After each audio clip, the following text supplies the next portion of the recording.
එනවා කිව්වා cab එකකුයි tractor දෙකකුයි bike දෙකකුයි. Body ඕන් රෙඩි වෑන් කිව්වා. කට්ටියට දෙන්නයි ඒත් වැඩ. අනිත් කට්ටිය උඩ ඉන්නේ. ඔන්න පේනවා බයිසිකල් දෙකක් එනවා. එතකොට හෙන්න සතුටුයි. ඉතින් ආය මොනවාද ඉතින් දෙන්න පුළුවන් ට්‍රැක්ටර් දෙකයි කැබ් එකයි කියන්නේ. නැද ට්‍රැක්ටර් යල්ලා දුන්නා. ආයෙත් කළු දුමක් විතරයි දැක්ක. මොකවත් පේන්න කෑලි නෑ පේන්න. කළු දුම විතරයි දැක්කේ. උඩේ කුඩු. ඊට පස්සේ අපි ගියේ නෑ බලන්න. යනකොට පැය දෙකක් ගියත් එන්න යන්න විනාඩි දෙකයි. දවස් 5ක් ගියත් එන්න තනි දවසෙන් එනවා. එහෙමනේ ගමන. 22ක් ඔක්කොම ඩෙට් වෙලා තියෙනවා. ලීඩ් එකේ කිරියා මට ලීඩ්ගේ හරියට නම් මතක නැහැ. කැබ් එකේ ගිහිල්ලා තියෙන ලීඩ්. වාහන තිබ්බා කියන්නේ මීටර් 50කට විතර එහා. ආයේ කේමෝ 25 එකක් කියන්නේ ඉතින් ආයේ කුඩු නෑ තමයි.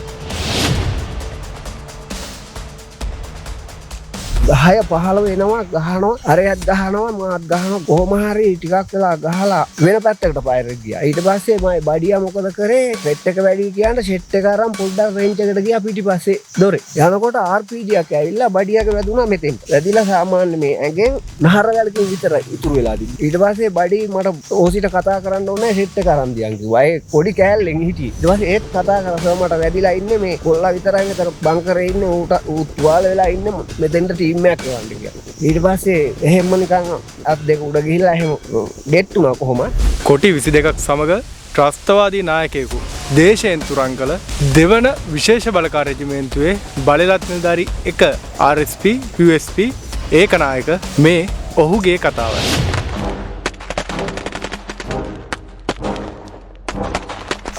හුඟක්ම අපි කරේ කුඩා කණ්ඩායම් හැටියට ඔපරේෂන් තමයි යම් ස්ථාන තෝරාගෙන හඳුනාගෙන නිරීක්ෂණය කරලා ඒ ස්ථාන වලට ප්‍රහාර එල්ල කිරීම තමයි කරේ. වවුනියාව මාන්කුලම් මෙහෙයුම. මට හොඳට මතකයි මුන්නුමරුපු ප්‍රදේශයෙන් එළියේ මාන්කුලම් පැත්තට වෙන්න එක බංකරයකට අපි රෙකී කරලා දෙන්නෙක් ගිහිල්ලා රෙකී කරලා ගැහුවා. එතන පොයින්ට් එකේ 4 දෙනෙක් හිටියා. ඒ අපි ප්‍රථමේ එතන අපේ බැජ් එකේ හිටියා පොසන්න කියලා. එයා ටික කාලයක් විශේෂ බලකායේ ඉඳලා නැවත මහුවේකකට ගියා. තොසන්න කියලා. එයා තමයි RPG ගැහුවේ. කෙලිම ඔහුගේ LTT එකේ බංකරේ තියෙනවා ඉස්සරහ බලා ගන්න කවුළු දෙක. ඒ කවුළුවෙන් ඇතුළට RPG කෙලින්ම ගියා. අපි එතෙන්ට ගිහිල්ලා බලනකොට කෙලින්ම 4 දිනම ඩෙඩ් වෙලා හිටියා. ඒක අපිට ඒ කට්ටියට අපිට ප්‍රහාරයක් එල්ල කරන්නවත් කාලයක් තිබ්බේ නැහැ. ක්ෂණිකව ගහපු ප්‍රහාරයක් ඒක. ඒ හින්දා එයාලට අපි දිහා හැරිලවත් බලන්න chance එකක් තිබ්බේ නැහැ. වටෙන් සද්දයක්වත් ආවෙත් නැහැ. ඒ වගේ ප්‍රහාර ඒ ප්‍රදේශයේ අපි සාමාන්‍ය සතියකට එකක් දෙකක් කරනවම තමයි. දැන් ඒ විදිහට අපි දැන් ඇතුළට ගියපුවාම අපි ඒ ප්‍රහාරය එල්ල කරලා අනිත් ටීම් එක try කරනවා. ඒ වගේම තව ප්‍රහාරයක් අපට වඩා හොඳ ප්‍රහාරයක් දෙන්න. ඒ වගේ හැමදාම ඒ ලයින් එකේ තිබුණු හැම බංකරයකට මේ විදිහට ගැහුවා අපි. ඒ වගේ සිදුවීම් විශාල ප්‍රමාණයක් ඒ ප්‍රදේශයේ කරලා කොහොම හරි ඒ ප්‍රදේශයෙන් අපට තිබ්බ ත්‍රෙට් එක අඩු කරගත්ත අර කෙටි දුර මේ කුඩා කණ්ඩායම් හැටියට ගිහිල්ලා. නගර කෝවිල් මෙහෙයුම. ඊට පස්සේ අපි සෑහෙන කාලයක් ඒ පැත්තේ රාජකාරී කරලා අපි මෙතනින් අපි ආවා නගර කෝවිල් ප්‍රදේශයට. ඔය ඒ ක්‍රියාන්විත කරලා අර තැන් වල ට්‍රෙට් වැඩි වෙනකොට ඒ ප්‍රදේශ වලට විශේෂ බලකායක් හැටියට යොදවනවා. අපි එතනින් ආවා මේ මාන්කුලම් වලින් එහෙම වවුනියාවට ඇවිල්ලා වවුනියාවෙන් ආපහු අපි ගෙන්නුවා නගර කෝවිල් වලට. නගර කෝවිල් කියන්නේ සාමාන්‍ය මේ භූමියක් නෙමෙයි තියෙන්නේ. තනිකරම වැලි තියෙන්නේ. වැලි කන්දක් තියෙන්නේ. යම් තැන්වල ගස් තියෙනවා. ඊට අමතරව තල් ගස් තියෙනවා. අපි වැලිත් මේ නගර කෝවිල් ඉන්නකොට ඒත් අපි හිටපු කැම්ප් එක හැටියට බංකර් තියෙන්නේ. ඒවල තමයි අපි ජීවන රටාව සාමාන්‍ය විදිහට ගෙනියන්නේ. ඒ ඉන්න අතරේ අපිට මේ එක්සයිස් එකක් අපිට කරන්න දුන්නා. ඔවුන්ගේ LTD ලයින් එකේ හැමදාම ෂොට් ගහ ඇවිදිනවා. LTD ඇවිදිනවා. දැන් ඔකට අපිට ඔත්තුවක් ආවා. ඔත්තුවක් කියන්නේ ඉන්ට් එකක් ආවා. අපේ ටී-ෂර්ට් විශේෂ බලකායේ ටී-ෂර්ට් දාගෙන ඒ කට්ටිය ලයින් එකේ ඇවිදිනවා. එදා දවසේ එක තැනකට ඒ කට්ටිය එකතු වෙලා පොඩි සාකච්ඡාවක් තියෙනවා කියලා. අපි ඕක ටාගට් කරගෙන දවසක් ගියා. ගිහිල්ලා පාන්දර ගහන්න කියලා ගියේ. එදා ඒක කරගන්න බැරි වුණා. පොඩි ගැටලු වගේක් ආවා. ඊට පස්සේ අපි එදා උදේ 6 විතර වලට ආපහු හිටපු තැන් වලට අපේ ඒ කැම්ප් එකෙත් බංකර් තැන් වල හදලා තියෙන්නේ. උවයි දෙන්න 3 දෙනා එහෙම ඉන්නේ. අපි ඇවිල්ලා අර රෑ කියන්නේ හවස 6ට විතර ගිහිල්ලා තැන් වල දාගෙන හිටියා. අපි උදේ 6ට විතර ඇවිල්ලා අපි කෑම කකා හිටියේ. ඉන්නකොට එකපාරම පොඩි ෆයර් එකක් ආවා LTT එකෙන් ෆයර් එක. ඊට පස්සේ SF වරේව් කියලා කෑ ගහනවා වුණා. ඉස්සරහ හිටියේ වෙනම යුනිට් එකක් ලයින් එක. ඒ ලයින් එකේ කට්ටිය කෑ ගහනවා වුණා. ඊට පස්සේ මං හිටියේ අපේ කෝපල්ගේ බඩියා හිටියේ. අපි දෙන්න එක බංකරේ හිටියේ. මං ගාව තිබ්බේ MPMG, කෝපල් ගාව තිබ්බේ T56. ඊට පස්සේ වරෙන් බඩේ කියලා මම අතින් අල්ලාගෙන කෝපල් මං ඇදගෙන දුවගෙන ගියා. දුවගෙන යනකොට ආටෝරිය ගන්නයක් මේ සෙල්ලයක් ආවා. එකපාරම වැටෙනකොටම බඩේ කියලා මාත් ඇදගෙනම බඩියා වැටුණා. ඒකෙන් කිසි හානියක් වුණේ නැහැ.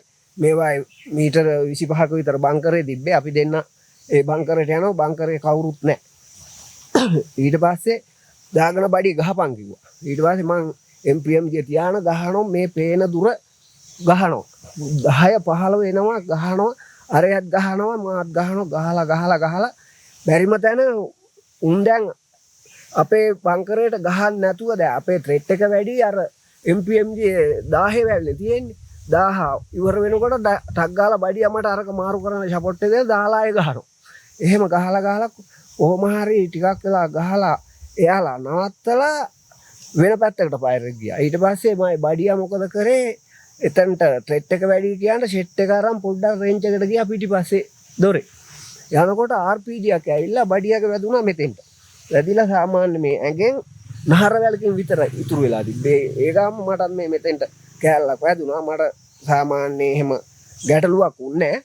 ඊට පස්සේ බඩි මට ඕසිට කතා කරන්න ඕනේ සෙට් එක අරන් දියන් කිව්වා. ඒ පොඩි කෑල්ලෙන් හිටියේ. ඒ තියද්දි එහෙම කතා කරා. ඊට පස්සේ ඒත් කතා කරා සර් මට වැදිලා ඉන්නේ මේ කොල්ලා විතරයි මෙතන බංකරේ ඉන්නේ. ඌ තුවාල වෙලා ඉන්නේ මෙතෙන්ට ටීම් එකක් එවන්න කියලා කතා කරා. ඊට පස්සේ කෝපල් එහෙම නිකන් අත් දෙක උඩ ගිහිල්ලා එහෙම ඩෙට් වුණා කොහොම. මං තනියෙන් එතන බංකරේ යල්ලාගෙන ඉඳලා අපේ එහා පැත්තේ පොයින්ට් එකට අර කෝපල්ගේ සෙට් එක අරන් කීවා. කෝපල් පුෂ්මාර් කියලා හිටියේ එහා පැත්තේ එක. එයාට කතා කරලා කිව්වට පස්සේ ආවා. ඊට පස්සේ මට පිටිපස්සට යන්න කිව්වා. මම මෙහෙ ලේ ගලනවා බෑන්ඩේජ් එකක් දාලා මට යන්න කිව්වා. මං පිටිපස්සේ බංකරයකට ගියා. ඊට පස්සේ අපි මං හොස්පිටල් එකට අරන් ගියා. මං එච්චරයි දන්නේ හොස්පිටල් එකට යනවා කියන්නේ අපේ පල්ලෙහා තියෙන පොඩි හොස්පිටල් එකක්. ඒකට යනවා විතරයි මං දන්නේ. එතනින් පස්සේ මොනවා වුණාද කියලා දන්නේ ඒ විදිහට අපි නගර කෝවිල් වල එක්සයිස් තිබ්බේ ඔය ආකාරයෙන් තමයි. හැමදාම සාමාන්‍ය 4-5 දෙනෙක් 10-15 දෙනෙක් මැරෙනවම තමයි.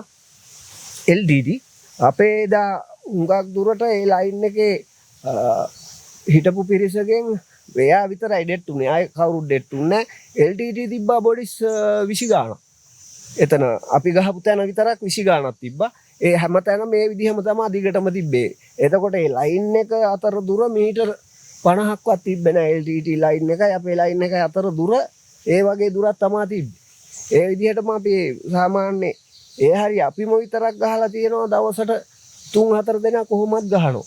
කුඩා කණ්ඩායම් නේ ගෲප් හැටියටනේ එතකොට ඉන්නේ. ඒ ගෲප් එකෙන් කොහොමද දවසට ටාගට් 2-3ක් ගන්නවම තමයි. ඉතින් ඔය වගේ ඒවා අපි මේ පැත්තේ සාමාන්‍ය හැමදාම කරනවා. ඒ වගේම ඔය ඒ අපි ගහපු තැන ඉඳන් අපි මෙහෙම ලයින් එක තියෙනවා. අපි පාර තියෙනවා මේ පැත්තෙන් මෙහෙම යන්න. නැගෙනහිර පැත්තට.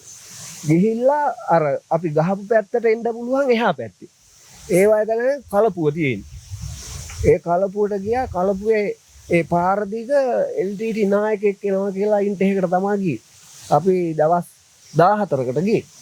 අපි ගියේ 8 දෙනා. ගිහිල්ලා මේ ඕපන් එකේ යන්න තියෙනවා කිලෝමීටර් 3-4ක් විතර. ගියා කොහොමද රෑ ගියේ. ගිහිල්ලා කලපුවට යනකම් ගියා. කලපුවේ තියෙන ගස් අර මොනවාද කිරි තියෙන ගස් වගේක් තියෙන්නේ. ගිහිල්ලා ඕක උඩට නැංගා අපි 8 දෙනාම. 8 දෙනාම නැගලා දෙන්නෙක් බහැලා දැන් කලපුව තියෙනවා මීටර 800ක් විතර එහා පැත්තට වතුර. අපි අරන් ගියේ කිලෝ 25 ක්ලේමෝ එකකුයි කිලෝ 12 ක්ලේමෝ 3-4ක් අරන් ගියා. අරන් ගින් දැන් කිලෝ 25 ක්ලේමෝ එක වතුරේ අරයි යන්නත් එපා. අපි ඒකට බඩු හදාන ගියේ කෑන්නයක් කපලා ඇතුළ සිදුර හිටින්න උඩින් කපලා ඒකේ තියාන යන්න තමයි අරන් ගියේ. තියාන පීනුවා. මායි ඒ බඩියයිම තමයි ගියේ. නැති වුණා කියපු බඩියයි තමයි ගියේ. ගිහිල්ලා ක්ලේම් එක දැම්මා තල් ගහක් ගානේ දාලා බලාගෙන හිටියා පළවෙනි දවසේ. අපි උඩ ඉති. ආය රැට බහිනම දවල්ට උඩට නගිනවා. ඉන්න බෑ එතන මඩ තියෙන්නේ. දන්නවනේ කලපුවේ කොහොමද මඩ කියලා. කොහොම හරි දවස් 7ක් හිටියා. පළවෙනි දවස් ඉන්නවා එන්නේ ආයේ ඉතින් එහෙම බල ඉන්නවා. එක දිගටම දවස් 7ක් හිටියා කොහොම හරි. 14කට ගියේ බඩු අරන් ගියේ. දවස් 7යි හිටියා. ඉන්නවා දවස් දෙකක් ඉන්නවා එන්නේ වැඩක් නැහැ බයිසිකලයකට ගහලා තේරුමක් නැහැ අපි කන කට්ටේ හැටියට එහෙම බයිසිකල් ආවා දෙන්න තුන් දෙනා යනවා වැඩක් නැහැ අපේ ටාගට් එක ඒක නෙමෙයිනේ අනිවාර්යෙන් ටාගට් එක මේක කියලා ගියොත් ඒ ටාගට් එකම ගන්න ඕන කියලානේ අපේ ඔළුවේ තියෙන්නේ එනවා කිව්වා 7 වෙනි දවසේ උදේ 7:06 එනවා කිව්වා කැබ් එකකුයි ට්‍රැක්ටර් දෙකකුයි බයික් දෙකකුයි එනවා කිව්වා ඕ සද්ද ඇහුණා බඩි ඕන් රෙඩි වෑන් කිව්වා කට්ටියට දෙන්නයි ඒත් වැඩ අනිත් කට්ටිය උඩ ඉන්නේ ඔව් දැන් එක එක්කෙනා බහින්නකෝ පල්ලහැට ඔන්න පේනෝ බයිසිකල් දෙයක් එනවා එතකොට හෙන්න සතුටුයි ඉතින් ආය මොනවාද ඉතින් දෙන්න පුළුවන් ට්‍රැක්ටර් දෙකයි කැබ් එකයි කියන්නේ ආව මැද ට්‍රැක්ටර් යල්ලා දුන්නා ආයෙ ඉතින් කළු දුමක් විතරයි දැක්කේ මොකවත් පේන්න කෑලි නෑ පේන්න කළු දුම විතරයි දැක්කේ උඩේ කුඩු ඊට පස්සේ අපි ගියේ නෑ බලන්න අපට අපි එහෙම්ම ඉතින් යන්නේ පැයක්ද එන්න යන්නේ විනාඩි 2යිනේ යනකොට පැය 2ක් ගියත් එන්න යන්නේ විනාඩි 2යි ඒක දවස් 5ක් ගියත් එන්න තනි දවසෙන් එනවා එහෙමනේ ගමන නැත්තම් කොටු වුණොත් එහෙම ලොකු ගැටලුවක් වෙනවා දුන්නා ඊට පස්සේ කැම්පේට කොහොම හරි ආවා කැම්පේට කියන්නේ කැම්පේට යන්නේ නැතුව අපි බෑ ලයින් එකේ ඉඳලා බහින තැන තියෙන්නේ එතෙන්ට අපි ගියා යනකොට උත්තර ඇවිල්ලා ඔක්කොම මෙහෙමයි 22ක් ඔක්කොම ඩෙට් වෙලා තියෙනවා ලීඩ් කෙනෙක් හිටියා මට ලීඩ්ගේ හරියට නම් මතක නැහැ කැබ් එකේ ගිහිල්ලා තියෙන ලීඩ් මේ ඩෙට් එහෙම කියලා 22ක් ඔක්කොම ඩෙට් වෙලා වාහන තිබ්බා කියන්නේ මීටර් 50කට විතර එහා මේ කැබ් එක ටැට්‍රිය නම් එතනින් අගලට වැටිලා තියෙනවා කිව්වා කැබ් එක මීටර් 50ක් විතර එහා ගිහිල්ලා තියෙනවා ආයේ කේමෝ මේ 25 එකක් කියන්නේ ඉතින් ආ කුඩු නෑ තමයි. ඒ තව ගහ අපිට පෙවුනා මේ පැත්තට කඩ වෙනවා. අය තව ගහ මෙහෙම තියද්දි මේ පැත්තෙන් නේ තියන්නේ. මේකේ ප්‍රෙෂර් එකට තව ගහ කඩාන වැටි. ඊට පස්සේ 2001 ඔය සිදුවුම් වෙලා ඉවර වෙනකොට අපි ප්‍රොමෝෂන් එහෙම ඇඳලා මට පොඩි ගැටලුවක් ආවා අපේ අයියා නැති වුණා මේකේ ඉඳලා. නැති වුණාට පස්සේ ටික කාලයක් මම හිටියා ආමියක ඇතුලේ ඊට පස්සේ තාත්තා ජනාධිපතිට පොලිස් ආමි කමාන්ඩර් එහෙම ලියුම් දාලා මං ආමියකෙන් අයින් කරන්න කිව්වා ලියුම් ආවා ගෙදරටත් ආවා අපේ සීඊఓටත් ආවා දැන්ට ජෙනරල් පීරිස්ට ලියුම් ආවා මං ආමියකෙන් අයින් කරන්න කියලා ඒ කිව්වට මම කැමැත්තක් නෑ අයි වෙන්න යුද්ධ කාලේ මං අයි වෙන්න කැමති නෑ එතකොට මං හිටියේ වාකර යොප් එකේ ඔය සිදුවීම් වෙනකොට වාකර යොප් එකේ ඉඳලා මං නිවාඩු වෙන්න වවුනියාවට ඇවිල්ලා හිටියා අයියා නැති වෙනකොට ඒ සැරෙන් මං එව්වා එහෙම වාහනයකට දීලා මං එව්වා ගෙදර ඊට පස්සේ දැන් සීයෝ බයයි මාව තියාගන්න මොකද කරදරයක් වුණොත් දැන් ආහාරෙන් ආමියකෙන් අයින් කරන්න කියලා නේ මට යන්නම කියනවා කොහොම හරි නිවා අයියා වැඩ ටික ඉවර වෙලා තුනල් එක එහෙම ඉවර වෙලා ගියා යනකොට ඔප් එක ගිහිල්ලා මෙතන මේ වාකරේ පහු කරලා කදිරවේලි. ඊට පස්සේ මට එන්න කිව්වා කදිරවේලි වලට. මට කිව්වා ඔයා යන්න මෙහෙමයි ගැටලුනේ ඉතින් තියාගත්තොත් මටත් ගැටලු මට ළමයි නෑ දෙන්න ඔයාට කරදරයක් වුණොත් මෙහෙමයි කියලා සීයෝ කිව්වා. දවස් 7ක් දෙන්නම් කල්පනා කරලා මට තීරණයක් දෙන්න. ඔය 7කින් එන්න කිව්වා. මං ගියා 7කින්. ගිහිල්ලත් කිව්වා ඉතින් ඒකම තමයි මට යන්න බෑ මේ ඉන්න ඕනේ කියලා. ඊට පස්සේ කිව්වා මට ඔයා යන්න වෙනවා ගියේ නැත්තම් ගැටලු වෙනවා මම ඊට පස්සේ කිව්වා එහෙනම් සර් ඔපරේෂන් වල නෙමේ මං ස්ටෙප් එක ඇතුලේ කොහේ හරි තියාගන්න මට යන්න බෑ. යනවනම් මම ඇබ්සන්ට් වෙනවා. එහෙම ස්ටෙප් එකේ යවනවනම් මම ඇබ්සන්ට් වෙනවා. මෙහෙමයි කියන්නේ. ඊට පස්සේ හරි. ඔයා මාදුරුවේ කෙනෙක් ඉන්නවා ගලව ගන්න ඕන. මට ඔයා මාදුරුවට යන්න කිව්වා. ඊට පස්සේ මාදුරුවට ගියා. මාදුරුවේ ගිහිල්ලා උපදේශක පාඨමාලාව කරලා ඒ ඉන්ස්ට්‍රක්ටර් හැටියට මම අවුරුදු 2ක් 3ක් විතර වාය හිටියා. ඉඳලා එහෙත් ඉතින් අපි මුල ගන්නේ ඔය වගේ දේවල්ට.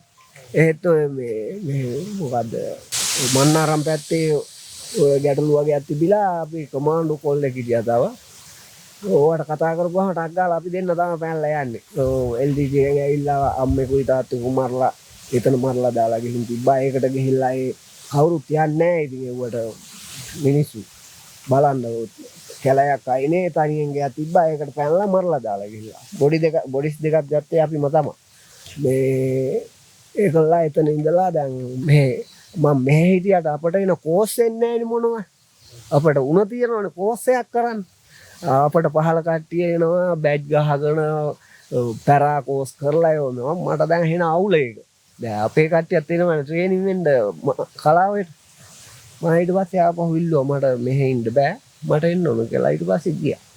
ගිහිල්ලා ගිය ගමන් පැරා කෝස් එක දැම්මා ඒක කරා. ඊට පස්සේ PT කෝස් එක දැම්මා ඒක කරා.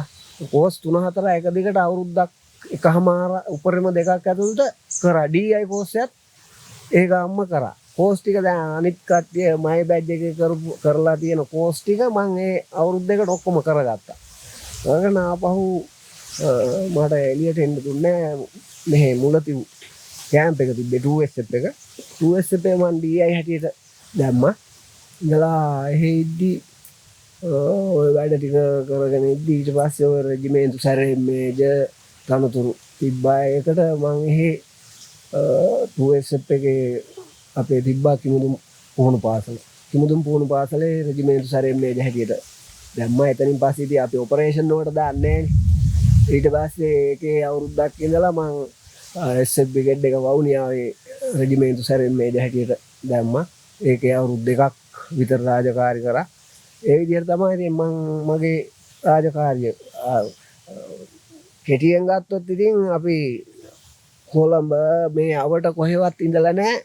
අවුරුදු 22 ඉවර වෙනකන් ක්‍රියාන්විත රාජකාරී තමයි ඉඳලා තියෙන්නේ. අර අවුරුද්දක් එකමාරක් ඔය කෝස් කරා පනාගොඩ කෝස් එක කරා. ඔය වගේ කෝස් කරපුවා තමයි පිට ඉඳලා තියෙන්නේ. නැත්තම් විශේෂ බලකාය ඇතුළෙම තමයි රාජකාරී කරලා තියෙන්නේ. විශේෂයෙන් අපි කුඩා කණ්ඩායම හැටියට තමයි ක්‍රියාන්විත කරලා තියෙන්නේ.